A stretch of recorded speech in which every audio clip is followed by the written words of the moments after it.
Di video sebelumnya, kita udah belajar tentang cara install dan juga bahas variabel pada PHP.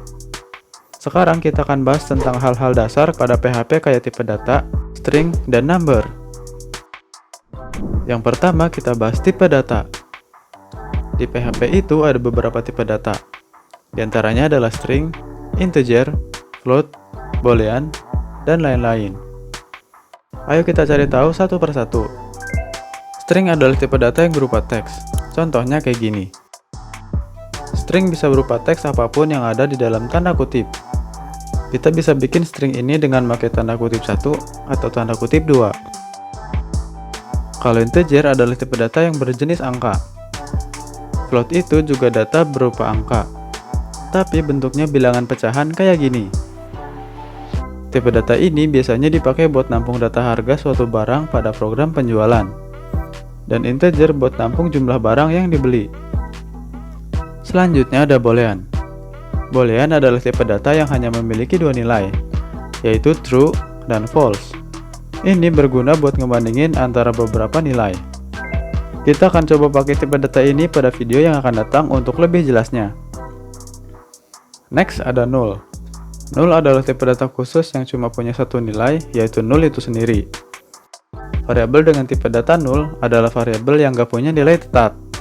Selain kita bisa bikin variabel dengan tipe data null pakai cara ini, kita juga bisa bikin variabel yang gak ada isinya. Kalau kita bikin variabel yang gak ada isinya, maka variabel itu otomatis bertipe data null. Terus untuk tipe data array ini adalah variabel yang bisa menampung beberapa nilai kayak gini. Kita akan belajar tipe data array pada video lain, karena tipe data yang satu ini banyak banget kegunaan dan cara operasinya.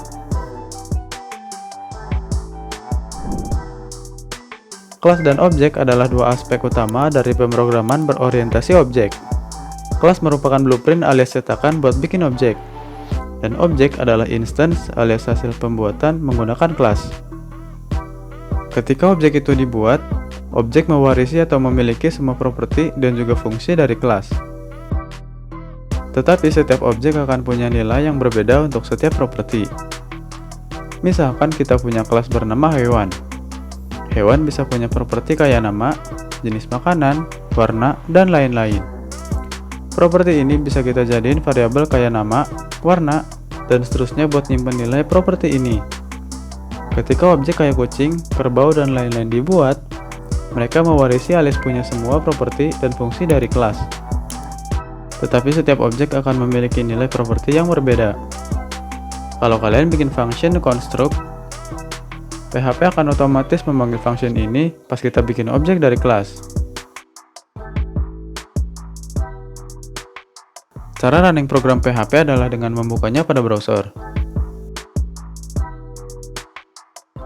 Ketik localhost, / nama folder project kalian, / nama file yang kalian buat.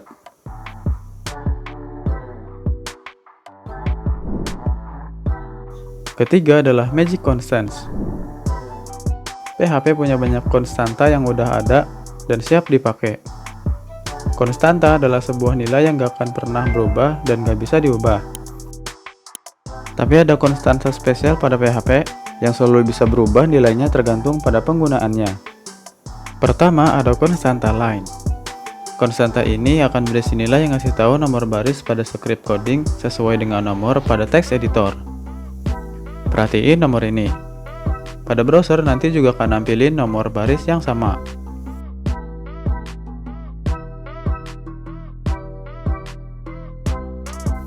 Kedua adalah file.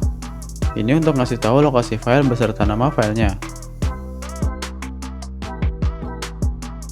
Ketiga adalah dir. Sama kayak constant file, tapi ini cuma nampilin direktori tempat nyimpen file. Keempat, 5, dan 6 adalah function, method, dan class. Sesuai namanya, ini akan ngasih tahu nama function, method, dan class. Oke, cukup sekian dulu pembahasan tutorial PHP pada video kali ini. Sampai jumpa di tutorial berikutnya.